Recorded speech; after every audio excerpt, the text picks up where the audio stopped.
Wadsworth, am I right in thinking there is nobody else in this house? No. Then there is someone else in this house. No, sorry. I said no, meaning yes. No meaning yes? Look, I want a straight answer. Is there someone else or isn't there? Yes or no? No. No, there is or no, there isn't? Yes.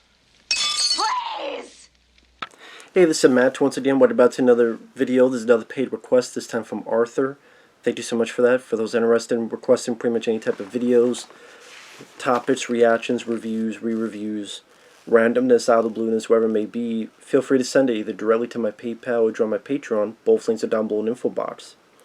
And this is for the 1985 comedy Clue. Now, Clue is a very fun film. It's a film that, considering it's based on a board game, and you're going, how the hell can you make a movie off of a board game? It worked. It worked rather well. It's directed by Jonathan Lynn. Jonathan Lynn would go on to direct My Cousin Vinny, The Whole Nine Yards with Bruce Willis. Has a great cast. You got Tim Curry from Stephen King's It and the Rocky Horror Picture Show, Michael McKean from This Is Spinal Tap, Christopher Lloyd, Back to the Future, Martin Mull, Madeline Kahn from Young Frankenstein. You have Colleen Camp. She's been in a lot of stuff, including, I believe, Die Hard with a Vengeance she was in. It's a pretty damn good cast.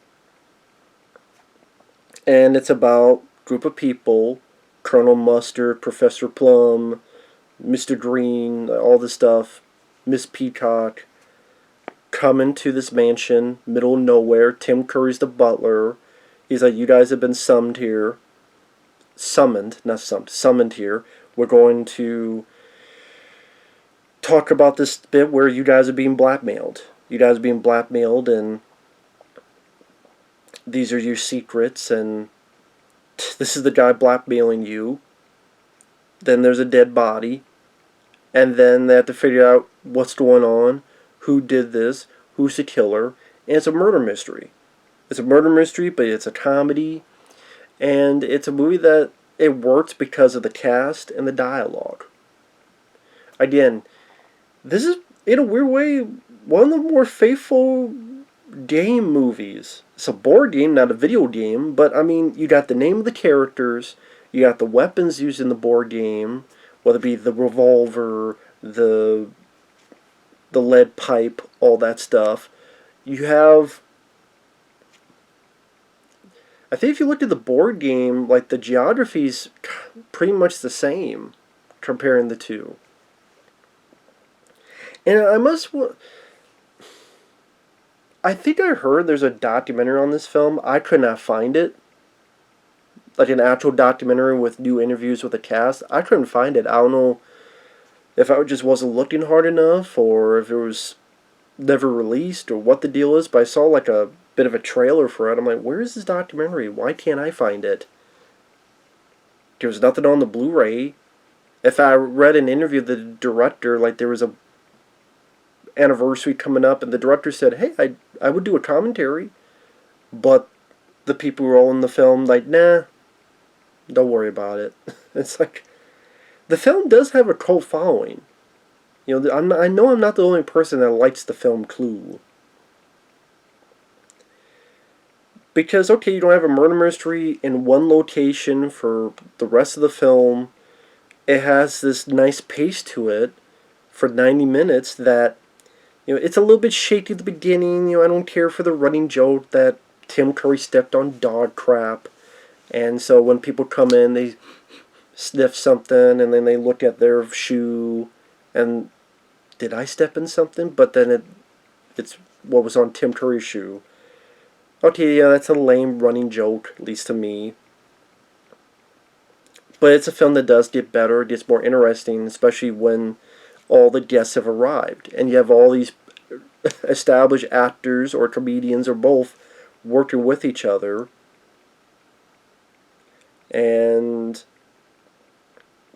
you get lines like when Christopher Lloyd picks up a girl and they're going off towards the mansion and the car stopped. And one goes, why is the car stopped? And Lloyd goes, it's frightened.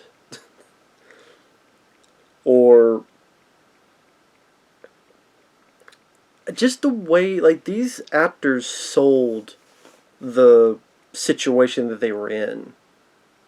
Like, when they're telling each other's, like, getting to know each other's secrets and stories and backgrounds, and, oh, Lesley Ann Warren, her character, Miss Starlet, had a bit of a brothel, and then out of the blue, Christopher Lloyd comes up and goes, "Oh yeah, what's the phone number?" Like, nonchalant, and a lot of it's played for straight. It's played not. It's funny, get it? Wait for the applause, wait for the laugh track, but it's done where, again, they're really sincere, and I don't know if subtle is the right word, but it's done in a way where it could. I think as a kid, I didn't get some of the jokes, and older, I get more of the jokes and more of the humor. Yeah, I talk about double negative on speaking. Yeah, double negative. So that leads to a proof positive. And I'm doing a bad job replicating it, but they do some snappy banter that almost like a updated version of Howard Hawks with a quick wit. And like Madeline Kahn was talking about her husband who had died. Well, it's life after death. Now that he's dead, I have a life. Well, didn't you have another husband disappear? Yes, he was an illusionist. But he never reappeared. Well, he wasn't good at it.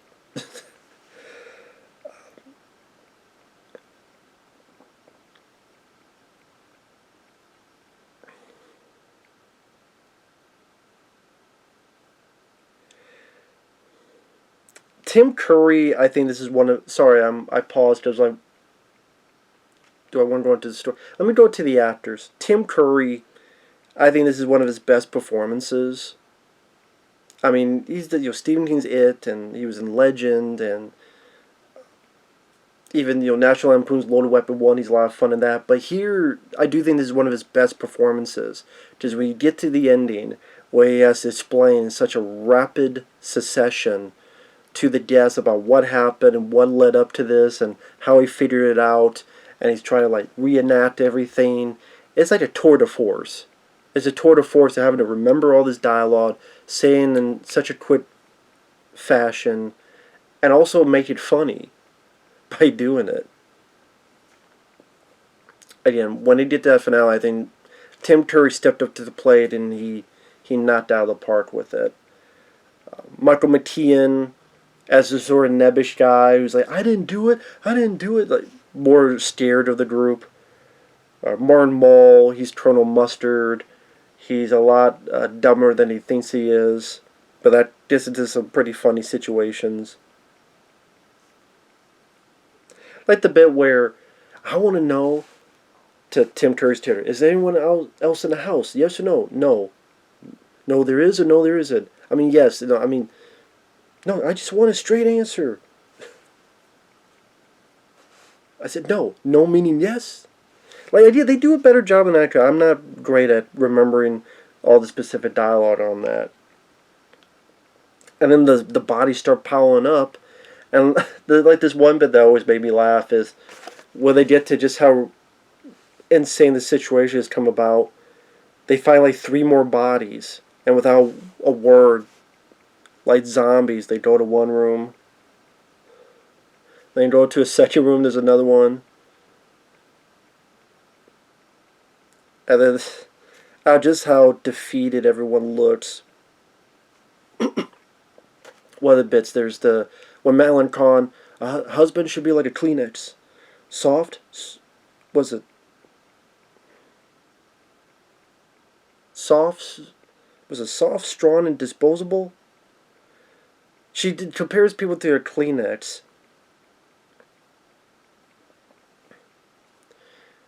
Or when shit's really going up the creek and people are dying left and right, this is singing telegram woman who shows up, hey, I'm you singing telegram, and immediately she gets shot. And just how quick it happens always elicits a laugh out of me.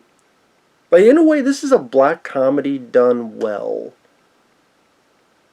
There's a bit of a dark humor, but I don't think it goes too overboard or over the line to becomes shock for shock's sake.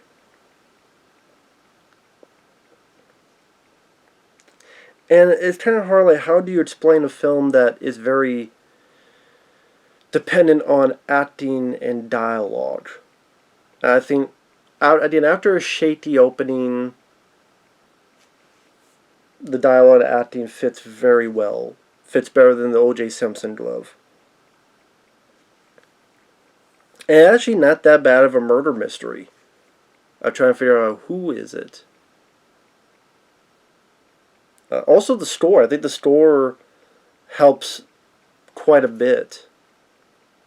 Like when Tim Curry's being so manic, explaining everything, and you have sort of this high, peppery, peppy music.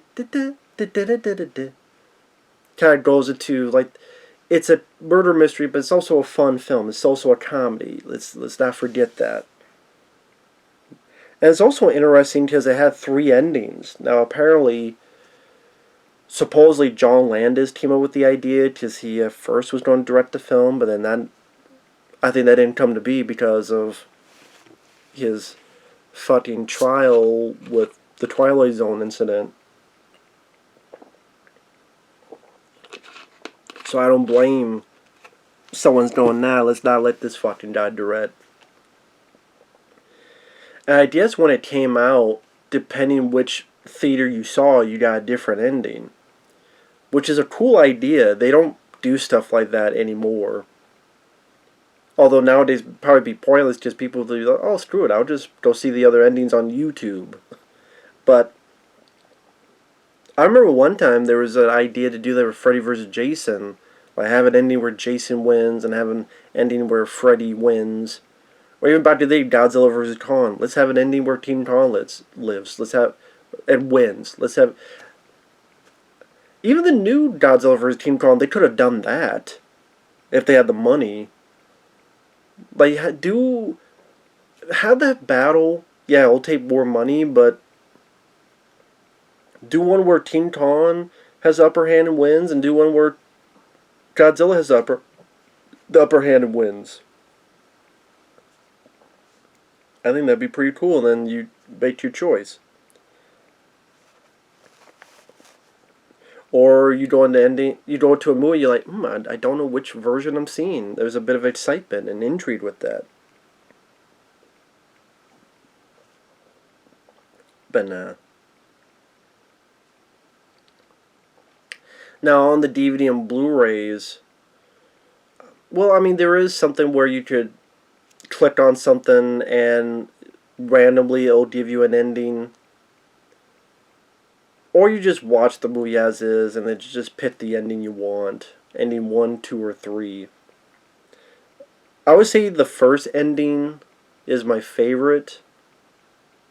The second one is pretty weak. And the third one, the one where they go, well, this is what really happened. I'm like, I liked it, but I prefer, the first ending.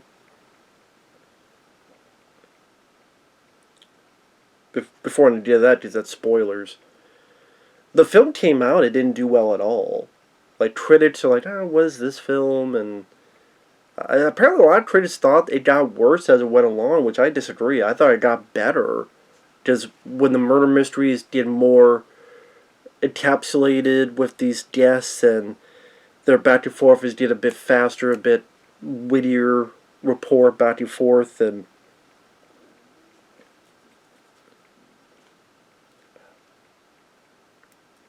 yeah, I'm trying to think of the best way to word it.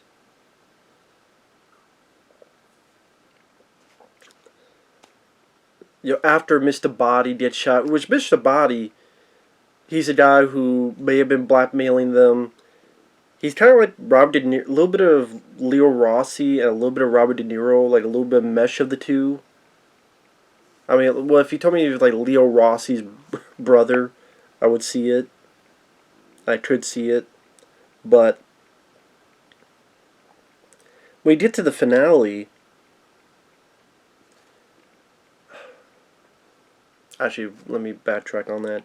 Yeah, the movie came out, it didn't do well. And it did get a cult following later. And a lot of the actors wow, they liked it now. Again, that's why I'm like, oh wow, there's a documentary that's been made. And again, in the trailer you see Michael McKean and others have been interviewed, but yeah, I don't know what happened to that documentary. Again, maybe I just couldn't find it. If it got released, you feel free to let me know. And also, you think of a board game like Clue. What more can you do? I know there's talks of remaking it, of course, because we got to remake everything. But back then, more people were into Clue than now. Nowadays, no one plays board games. And Clue was. You look at Clue and you go, okay, how do you adapt this to a movie? The weapons, the name of the characters, how the characters look, and this being a murder mystery. It kind of, like I said, it's a very... I'm trying to think what the word is. Plus my stomach won't shut up. It's... There's a certain word I hate that when you do this and you can't think of a certain damn word.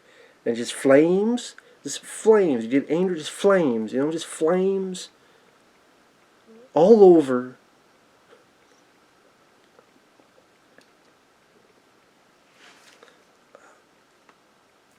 It's definitely one of the more respectable to the source material. Which is funny that a comedy would be more respectful of its source material than some of these video game movies of today. Go figure. But it's a fun movie. Cats work well together. You get some nice physical gags. Like when they find the cook dead and Michael McKean's like, oh no! Help me! Because she's a big lady. Help me, help me. Dead body's ready to crush him. They gotta help get her off of him. Or when Martin Mull is looking, he opens up a thing and baps her right in the head. It's slapstick done well, and that got some chuckles out of me too. And they don't go overboard. It's not like the fucking building explodes or an alien pops up or we gotta do more. We gotta do more. We can't just do the board game. We can't just do the game. We gotta add more of our own shit to it. I say no. It stuck with the idea and it went with it and it was satisfying. And then more spoilers with the ending. The one I like the most is the first one, which is you find out is Miss Starlet, Lesley Ann Warren. Her character fit better as the villain. I think has one of the best bits of the movie where there's no bullets in that gun. There's 1 + 2 + 2 + 1. That's how you shot the bullets. And she said, no. No, I didn't shoot that one. It's 1 + 2 + 1 + 1. Well, no. Again, me trying to reiterate this dialogue is piss poor, I know. That's why you just watch the film for yourself. They do a much better job than me. The second ending, again, spoilers, that's where you find out it's Miss Peacock. That seemed like a throwaway ending. Because in the first ending, to me, it works the best because the reason why they're all there, all these secrets, that's all part of the story. That makes the story make a little bit more sense. And also, how she was able to do this seems a bit more feasible compared to the others. And she did this because she wants to sell all these secrets. Also, Tim Curry got to be the hero of the film. And I really liked his butler character. And like I said, that does seem like the ending that would be the most appropriate for the movie. The second ending, Miss Peacock, just seems, again, kind of a throwaway. Oh, she did it because of this. What? It has nothing to do with all this other stuff? No. Didn't matter. I mean, the one bit I liked in that ending where we finally got our man, and Michael McKean's like, Miss Peacock was a man? And the others shake their head and beat the shit out of Michael McKean. The third ending just seemed... I liked it, but it's definitely a bit overcomplicated. Just the third ending is almost like a take on Murder on the Orient Express, where they all, or most of them, had a hand in it. Where this person killed this person, and this person killed this person, and this person killed this person, and that person killed that person. And Tim Curry is the main bad guy. He's the actual blackmailer. It's a nice bit for Michael McKean, where you find out he's actually an undercover agent and shoots Tim Curry. And, you know, the bit at the end, because he had said as his character that he was a homosexual, but then when the police come in, book him. I'm going to go home and sleep with my wife. In the freeze frame. You know, that's a fun delivery of dialogue by Michael McKean. I do like the song, you know, shake, rattle, and roll. Even the way the credits where the names are popping up as like the cards of the board game. I still can't think of the word I'm looking for. I wanted to the best describe it. Faithful. I don't know why it took me so long. It's a faithful adaptation of the game. And then pretty surprising, because again, you think Clue, like a board game, wouldn't have much to work with, but this does. So commend the actors, the cast, and the writing on it. And Jonathan Lynn, I mean, My Cousin Vinny is a pretty decent film too. And Whole 9 Yards, that's actually a pretty fun Bruce Willis film with Matthew Perry. A lot better than the sequel. But Jonathan Lynn, I think, only did the first one. But yeah, the Whole 9 Yards I remember having fun with, so maybe part has to do with him too. But overall, like I say, if you like comedies, if this cast interests you, if you like murder mysteries, people in one location, well, you're probably not watching because I went in spoilers, and you probably don't want to hear that, so... Usually I do these reviews because for the person requesting it, who sent the paid request, because they themselves have seen it. So I would think they want to hear my full thoughts on it, if that makes sense. But Clue's a fun one. Deserves a lot more features. Deserves a special edition. Come on. Just get a special edition with the bells and whistles, and you'll put that documentary on it. What are we waiting for? Clue is a film that I know a lot of people like. I know it has a Blu-ray, but I mean like a better Blu-ray.